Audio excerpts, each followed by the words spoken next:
Paz do Senhor para todos. Graças a Deus, irmãos, por aqui estarmos esta noite de abertura de mais uma escola bíblica de obreiros, e o Senhor nos dá o privilégio de estarmos aqui participando, adorando, junto com a igreja de Abreu Lima, e agradecendo a Deus porque o Senhor tem nos preservado com vida, com saúde, para estarmos reunidos fazendo menção do seu nome. Eu quero ler um texto na palavra de Deus e convidar aqueles que trouxeram Bíblias e puderem abrir conosco no livro de Ruth, no Antigo Testamento, o livro de Ruth, no capítulo 1, e apenas um versículo para uma meditação nesta noite.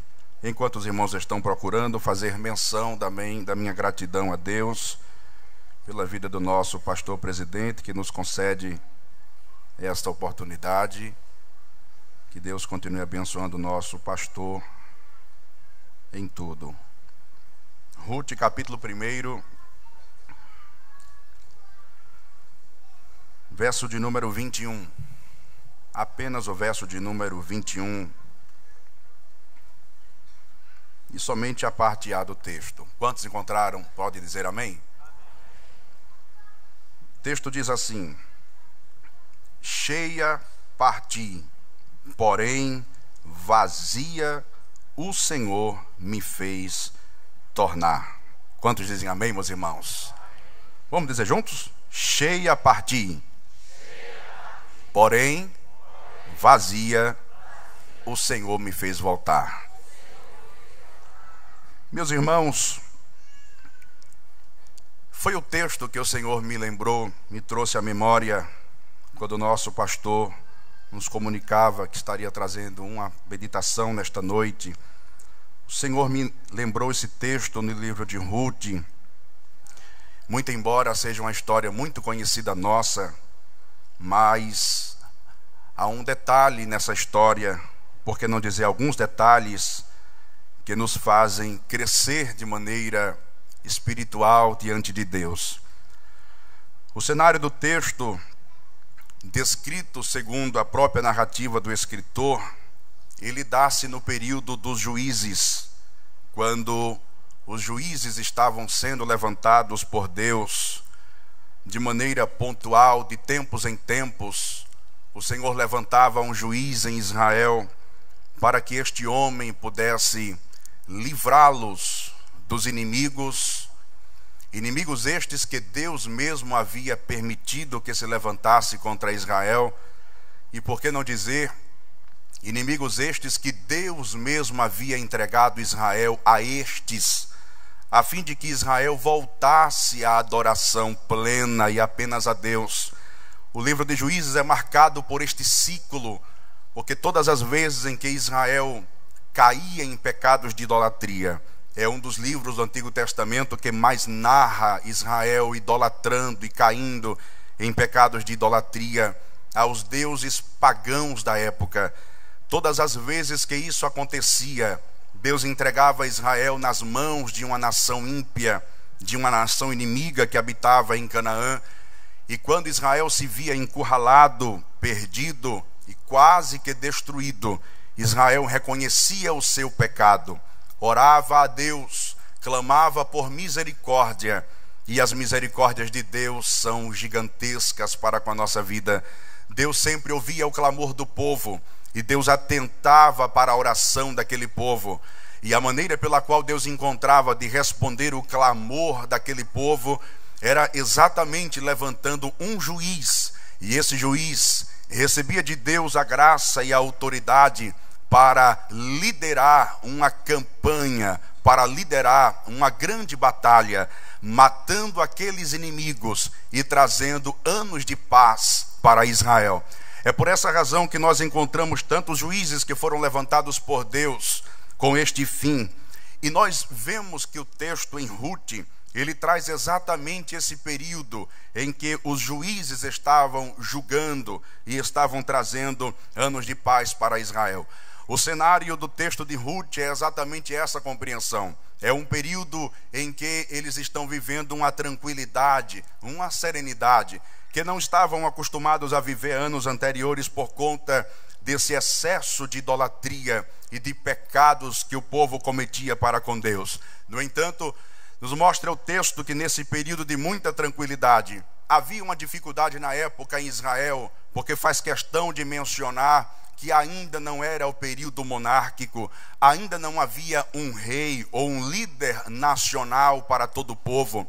E essas diferenças ou essas divergências e separações que havia entre as tribos dentro do povo de Israel, elas cooperavam, esse individualismo, ele muitas vezes cooperava para algumas dificuldades na área da agricultura, na área da colheita e na área financeira. Nós percebemos que exatamente nesse período acontece uma fome muito grande em Belém de Judá, conhecida também como Belém Efrata. Segundo nos mostra o texto sagrado, uma fome muito grande estava assolando a terra de Belém de Judá. Naquele momento e naquele tempo, habitava naquela cidade, naquele lugar, em Belém, uma família que era uma família próspera e uma família abençoada. A Bíblia Sagrada nos menciona que morava naquele lugar um homem por nome de Elimeleque. Ele era casado com Noemi e ele tinha 2 filhos, Malom e Quilion.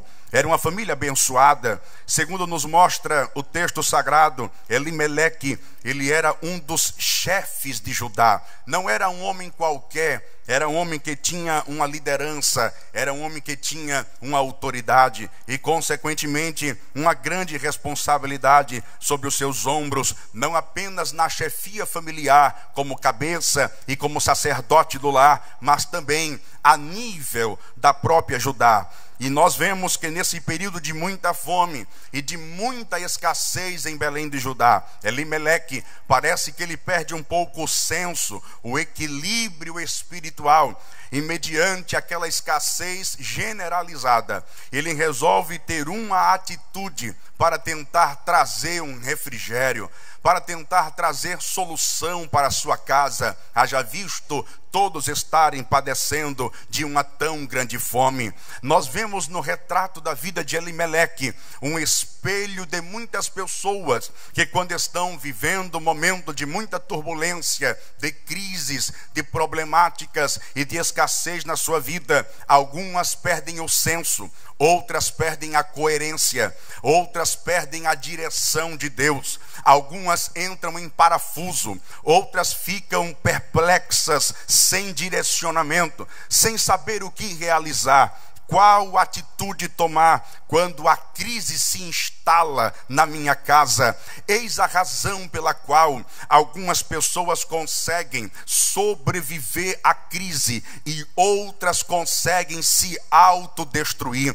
porque tudo vai acontecer mediante a maneira pela qual eu me comporto quando eu estou vivendo um período de grande crise. Faz-me lembrar um texto do apóstolo Paulo, na segunda carta aos Coríntios, no capítulo 1, Paulo diz assim, que era importante mencionar para a igreja aos Coríntios toda a aprovação que ele havia passado. E nos versículos 7 a 9, Paulo faz questão de mencionar que o nível e a intensidade da luta, das adversidades e da tribulação que Paulo e a sua equipe apostólica estavam enfrentando, havia fugido do seu controle. Inclusive, Paulo faz questão de mencionar que a tribulação, ela foi muito maior do que ele mesmo podia suportar. Quando nós lemos isso, parece algo contraditório ou paradoxal, porque nós vamos automaticamente nos lembrar de um outro texto, Paulo dizendo que Deus não dá além das forças. E aqui no capítulo 1, Paulo menciona, a tribulação foi tão relevante, a tribulação foi tão grande, que foi maior do que a gente mesmo poderia suportar. Mas no versículo 3, Paulo diz, mas Deus que consola-nos no período da da tribulação, nos deu exatamente o consolo que era o escape necessário. E é aí onde eu começo a entender que em todo o período de luta, de crise e de problemáticas que nós enfrentamos, por maior que seja, por mais intensa que seja, por mais pesada que seja, há um Deus nos céus que nos consola, há um Deus nos céus que não nos desampara, há um Deus no céu que está do nosso lado, há um Deus nos céus que nos toma pela mão direita e diz: fica tranquilo, porque você não vai morrer nessa crise, você não vai morrer nessa luta, você não vai morrer nesse deserto. Eu te livro, eu te amparo e eu te guardo, porque eu sou o Deus Todo-Poderoso que te tomo pela mão direita. Mas parece que Elimeleque não teve essa plena confiança em Deus, ao ponto de que ele resolve deixar Belém de Judá. Judá, ou Belém de Judá, significa exatamente a casa do pão. E agora, a casa do pão está sofrendo de uma escassez do próprio pão e do próprio alimento. Elimeleque, desesperado pela crise, desesperado pela luta, desesperado pela falta de pão, pela fome, que não apenas ele, mas a sua esposa Noemi e os seus filhos Malom e Quilion estão enfrentando. Ele resolve, como chefe da casa, ele resolve pegar toda a sua família, toda a sua parentela e irem peregrinar nos campos de Moabe. O irmão deve se lembrar muito bem que os moabitas, eles são exatamente o fruto e a consequência do incesto em que Ló teve com a sua primogênita. Foi algo tão fora do contexto e tão fora da normalidade de Deus, de uma depravação tão gigantesca, que em Deuteronômio, no capítulo 23, versículo 3, Deus emite a sentença que os amonitas e os moabitas, que foram incestos das filhas de Ló, Deus disse que até a 10ª geração estariam proibidas de entrarem dentro da congregação. E é exatamente para esse povo que Elimeleque, como um líder de Judá, como homem de intimidade com Deus, chefe daquela casa, ele resolve peregrinar para tentar buscar ajuda, para tentar buscar socorro, para tentar buscar pão, para tentar buscar a bênção de Deus. E eu começo a entender que o grande problema de Elimeleque e de muita gente é exatamente esse: quando a crise chega, quando a problemática se instala na nossa casa, na nossa família, no nosso casamento, ou por que não dizer, no nosso ministério, e nós perdemos a coerência, nós perdemos o senso,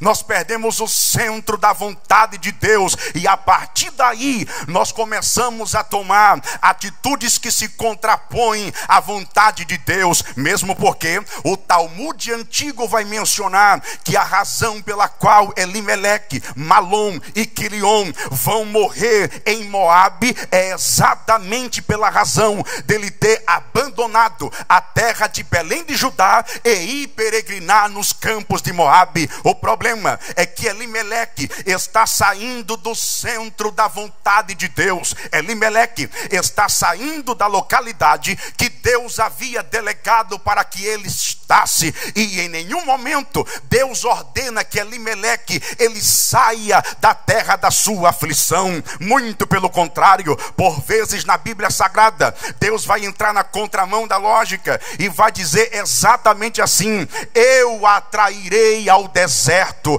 e ali falarei ao seu coração.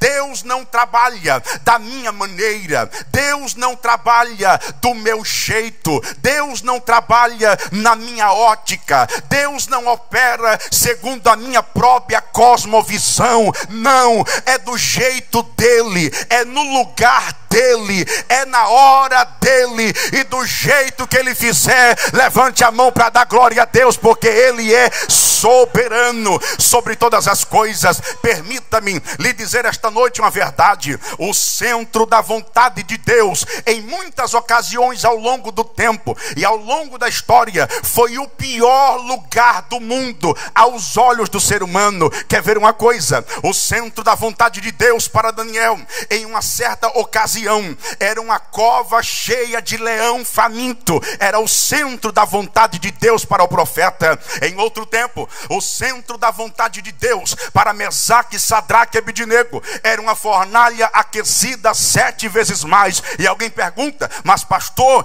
e no centro da vontade de Deus, fora do tempo de Deus, eu morro? Morre nada, porque a história revela: Daniel entra na cova e sai, mas não morre, porque estava no centro da vontade de Deus. A história revela que Mesaque, Sadraque e Abednego entraram na fornalha e saíram dela porque estavam no centro da vontade de Deus. A Bíblia mostra que Jeremias caiu no calabouço, mas saiu do calabouço porque estava no centro da vontade de Deus. A Bíblia mostra que José caiu na cisterna, mas saiu da cisterna porque estava no centro da vontade de Deus. A Bíblia mostra: entrou na casa de Potifar, mas saiu vivo porque estava no centro da vontade de Deus. Entrou para o cárcere, mas saiu do cárcere porque estava no centro da vontade de Deus. Paulo e Silas entraram na masmorra, no cárcere interior, mas saíram vivos porque estava no centro da vontade de Deus. Pastor, seja claro, eu vou lhe dizer: no centro da vontade de Deus, você pode estar no pior lugar do mundo,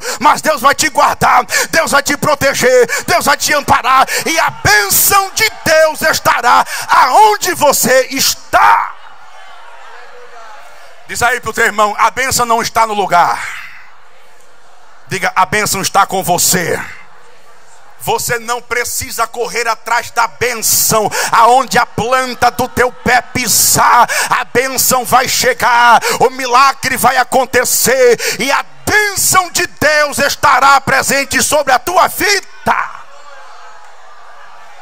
Esse é o problema de muita gente, querer correr atrás da bênção. Eu vou sair da convenção, eu vou sair da congregação, eu vou sair daquele lugar, eu vou sair daquele bairro, eu vou me mudar. Crente não precisa se precipitar no tempo da adversidade. Já diz o tema da escola bíblica: lançando sobre ele toda a vossa ansiedade, porque ele tem cuidado da tua vida, porque ele tem cuidado da tua alma.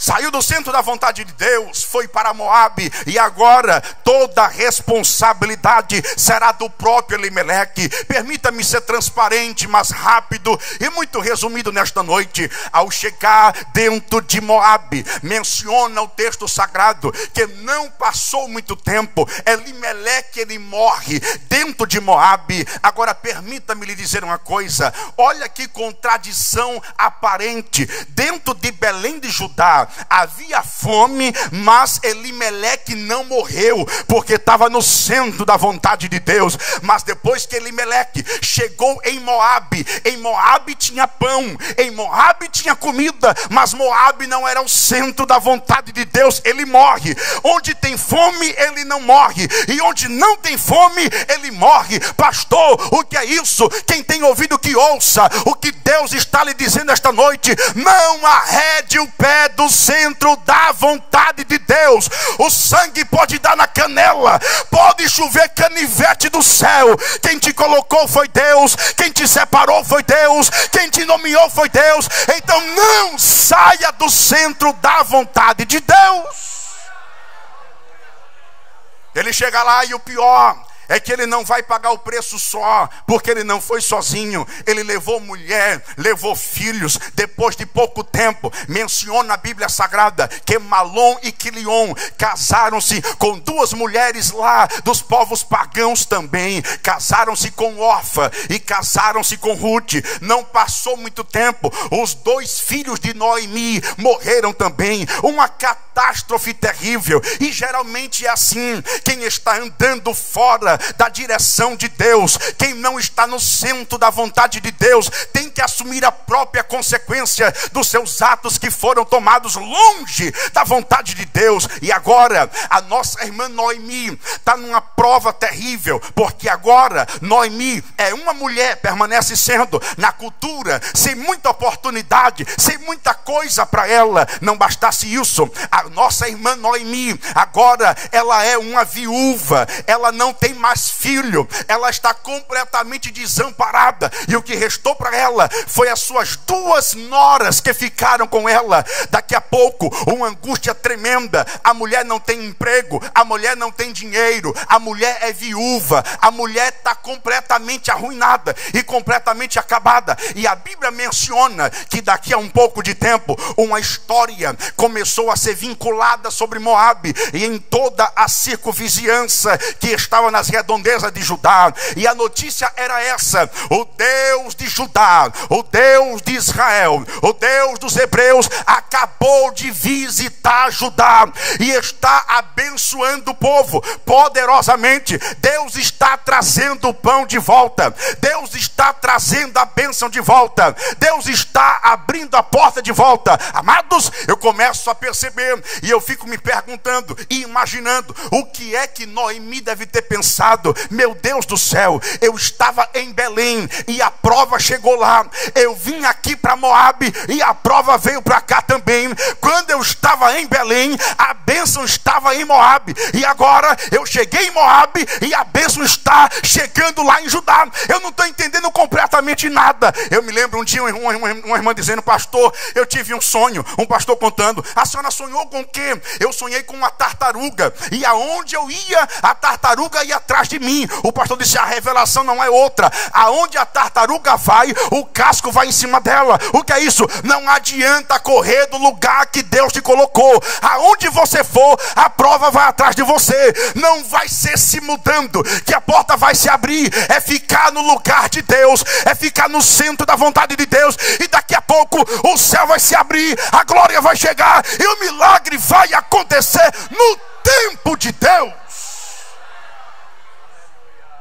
Ela escuta a notícia: o Deus de Israel chegou em Judá, na tua terra, e está abençoando o teu povo. Eu fico pensando e tentando imaginar o que é que Noemi deve ter pensado. Meu Deus, a bênção chegou aonde eu estava, mas eu saí do lugar, e quando eu saí do lugar, eu perdi a bênção. Você sabia que tem gente assim? Passou tanto tempo esperando, aguardando a bênção, a providência, o milagre. Daqui a pouco cansou, esmoreceu, não teve mais ânimo para permanecer esperando, saiu do lugar, e quando saiu, a bênção chegou e não encontrou ele no lugar. Ela escuta a notícia e um sentimento, talvez de arrependimento, de comoção, tomou conta do coração de Ruth, e ela pensa de Noemi melhor, e ela pensa: eu preciso voltar à minha terra, eu preciso voltar ao centro da vontade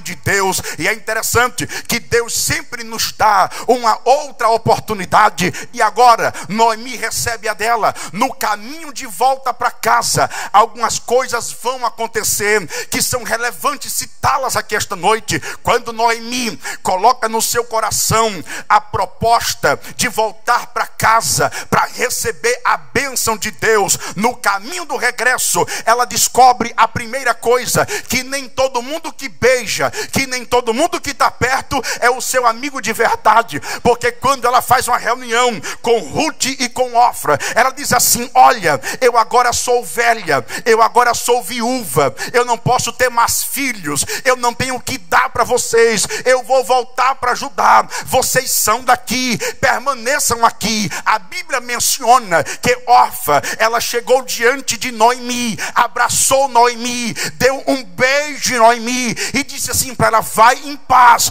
porque eu não vou te acompanhar, eu vou voltar e vou ficar em Moabe, e vou voltar a adorar a Camus, que era a divindade moabita, que era representado por uma estrela negra. Ela disse: eu não vou deixar o meu povo, eu não vou deixar o meu Deus com D minúsculo, pode ir embora. No caminho de volta para casa, Noemi começa a descobrir quem é amigo de verdade e quem não é amigo de verdade, ela começa a descobrir quem está perto dela por fidelidade, por lealdade, e quem está perto dela por interesse do que ela pode dar e do que ela pode promulgar. Agora me permita lhe dizer uma outra verdade: essa órfã, a sua nora, lhe abraça, lhe beija, mas lhe desampara, lhe rejeita e manda voltar para Belém. Nem todo mundo que te abraça é teu amigo de verdade, nem todo mundo que te beija é teu amigo de verdade. Agora tem uma coisa: amigo mais chegado do que o próprio irmão é o Espírito Santo, que te pega, que te abraça, que te levanta na luta ou na prova. Ele não desampara a sua vida. Em contrapartida, Ruth não abraça. Em contrapartida, Ruth não beija. Porque não precisa às vezes beijar para ser amiga. Não precisa estar colada para ser amiga. Ruth não abraça, Ruth não beija, mas ela diz algumas coisas interessantes. Noemi pergunta: Ruth, você não vai voltar? Você não vai ficar por aqui? Aí Ruth diz alguma coisa interessante: Noemi, eu não posso. Aonde você for, eu irei. Ou seja, eu não tenho mais direção. A minha direção é a tua própria direção. Noemi, aonde tu pousares, eu pousarei. Eu não tenho mais casa, a minha casa é a tua casa. Noemi, o teu povo é o meu povo. Eu não sou mais moabita, eu sou efraimita. Tem mais uma coisa: o teu Deus é o meu Deus. Campos não é coisa nenhuma. Quem é, quem pode, quem tem, quem faz é Jeová, e para sempre seja adorado o seu nome na terra. Noemi, aonde você morrer, eu vou morrer também. Nem sepultura eu tenho mais. Vamos voltar, eu estou contigo em todo o tempo. Olha para cá, imagina a cena comigo. Agora lá vai Noemi e Ruth voltando de Moabe para Belém, na expectativa de receberem a bênção, o milagre, a graça e a glória de Deus sobre a sua vida. Acho interessante que quando elas estão voltando, no caminho do regresso para casa, quando Noemi ela coloca os seus pés em Belém de Judá novamente, ela traz um texto interessantíssimo para a nossa vida. Ela diz exatamente assim: quando eu saí de Belém para Moabe, eu parti cheia, e agora eu estou voltando de Moabe para Judá vazia. Se eu não for lhe pedir muito, por favor, diga assim comigo: saiu cheia e voltou vazia. Pensa comigo, por favor, para a gente concluir essa breve palavra. Como é que Noemi pode declarar que ela saiu de Belém cheia, se era tempo de luta, era tempo de fome, era tempo de escassez? Ela não tem comida, ela não tem dinheiro, ela não tem mantimento. Como é que ela declara: eu saí daqui cheia e estou voltando vazia? Amados, eu passei um tempo lendo, eu passei um tempo pesquisando, eu passei um tempo orando para entender o que é que Noemi estava declarando. Ela não era cheia porque ela está saindo de Belém exatamente porque ela está morrendo de fome, mas ela declara: quando eu saí cheia e agora eu estou voltando vazia. Pastor, se ela não tinha dinheiro, pão, comida e mantimento, ela saiu de Belém cheia de quê? Aí eu vou lhe dizer duas coisas que Noemi tinha, que ela considera, segundo o texto, que a deixavam plenamente satisfeita, plenamente cheia e realizada, e que de fato não deveria sentir falta de mais nada. O que era, pastor? Em primeiro lugar, ela tinha Deus, e em segundo lugar, diga aí para o seu irmão, ela tinha uma família. Levante a mão direita comigo e diga assim: ela tinha Deus e ela tinha família. E agora que ela está voltando de Moabe para Belém, a terra tem pão, tem comida, tem mantimento, mas ela não tem mais família. Pastor, o que significa isso? Quem tem Deus na sua vida, levante a mão para eu ver. Baixa a mão. Quem tem família, levante a mão para eu ver. Segure a mão do seu irmão assim, por favor. Olhe nos olhos dele e pergunte para ele: isso é suficiente para você?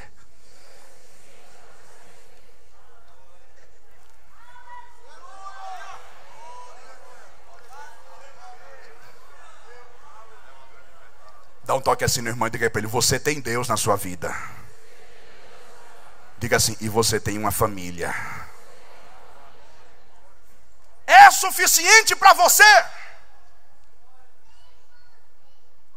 Ela agora tem pão em Judá, mas não tem família. Perdeu o marido, perdeu os filhos. Deus nos presenteou com essas duas dádivas. Se sinta realizado com isso. Deus está contigo e você tem uma família. Não, família não é um homem com um homem, uma mulher com uma mulher, ou um menininho que nasceu, que vão dizer que ele é um ser assexuado e que a cultura e o seu desenvolvimento é que vai gerar a sua sexualidade. Não, isso não é família. Família é um macho com uma fêmea, e o menininho é um machinho e a menininha é uma princesa. Isso é família. E se você tem família, levante a mão e agradeça, porque isso é suficiente para você.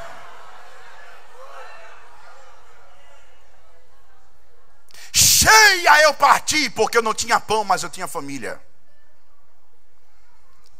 Pastor, eu posso não ter meu pai, tenho uma esposa, tenho um irmão, tenho um filho. Ruth está dizendo para Deus: eu agora entendo que eu era cheia, mas eu não sabia. Eu trago essa reflexão esta noite para todos nós.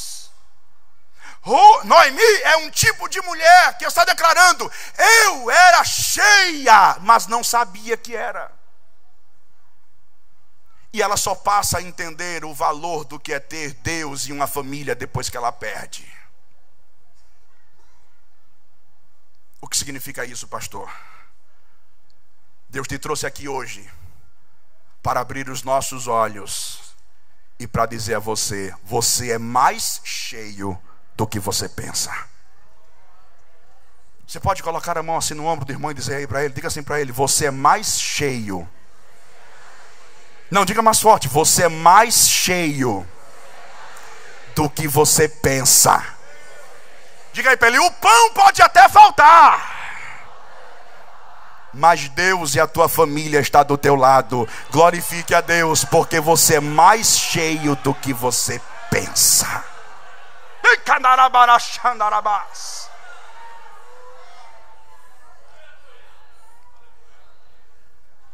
Esse sentimento de satisfação plena, ele não vem pelo que eu tenho, pelo pão, porque o pão eu tenho hoje, amanhã pode faltar. Mas tem uma coisa que nunca vai faltar na sua vida: é a presença de Deus e a família que Deus colocou debaixo do seu lar para você viver em paz. Deixe-me sentar. Mas se não for incomodar você, aperte a mão do irmão como se fosse da parte do Senhor para ele. Diga assim para ele: meus parabéns. Não, diga mais forte: meus parabéns.